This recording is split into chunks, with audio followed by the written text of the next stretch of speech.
future of art. Our thesis is that art has changed over time to a more modern and abstract style and use and will continue to do so in the future. Historic art styles. As humanity started, we had the cave drawings, which tried to represent a story and give the mood. This was much like realism, a style of art that looks real. These paintings are what we see from medieval times, for example, the Mona Lisa. As time progressed, we found our way into realism and art became more and more realistic. Somewhere between the 1900s and the 2000s, art took a turn for the new.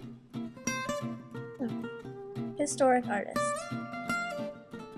Vincent van Gogh was very famous for his paintings and is very well known. He was born in 1853 and died in 1890. He was sent to an asylum for trying to commit suicide in his temperament. 2 months later, he was shot himself. Pablo Picasso is probably the most important figure in the 20th century art. He co-invented Cubism, a form of art using geometric shapes. He was born in 1881 and died in 1973. Bob Ross was a famous artist from hosting the TV show The Joy of Painting. Bob Ross died July 4th in 1995. Current styles. The current styles are more contemporary and abstract now. They're very futuristic, and some say that modern art could have been created by their children. But in truth, every piece of art is appreciated by someone. Current artists. These are a few of the current artists today. Some of them are painters, some are more architecture and different things. Artists these days can truly be anyone compared to the professional and service type of artists from the past. How art has changed. The following video explains some of the changes in art. Art wasn't about expression. Art wasn't about creation. It wasn't about the self. It was about pleasing rulers. It was about taking commissions. It was about the artist's skill. It was like, being good at putting a table together. It was a refined, practiced training. It was like martial arts, pretty much, but you were doing it for, you were providing a service. Then Dadaism came, and Dadaism got misinterpreted. People thought Dadaism was a reaction against the norms that art had put forth, but it's not.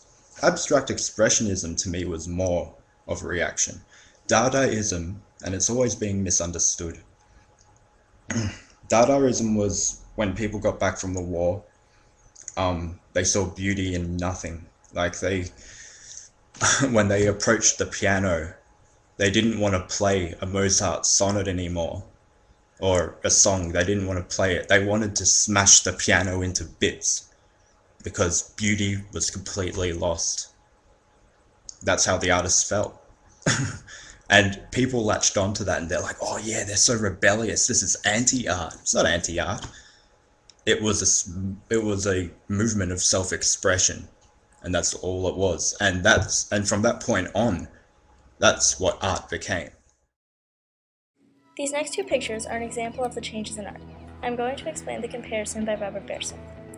This first picture is of children dancing at a party. This is an example of realism because it shows the emotion of the scene. You can see that the young boy has stepped on the girl's feet and that the boy is humiliated and that the girl is mad. You can also see the couple in the back laughing at the pair. This piece shows the character's emotions and feelings with precise art. The next picture is Asian Girl. This is an example of abstract and contemporary art, a modern self-portrait. You have both eyes on the same side of the face, thick lines and sharp features. They all show how art has changed. Art also is used differently nowadays. Where it used to be pure pleasure, now it is used for therapy with grief and disorders as shown in the picture. Future prediction. Our prediction for the future is that art will continue to move towards contemporary and abstract art.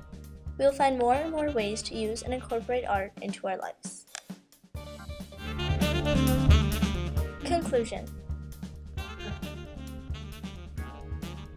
In conclusion, art is moving in a contemporary and abstract style. Art is being used for many different things other than pleasure now, and art will continue to follow this path in the future.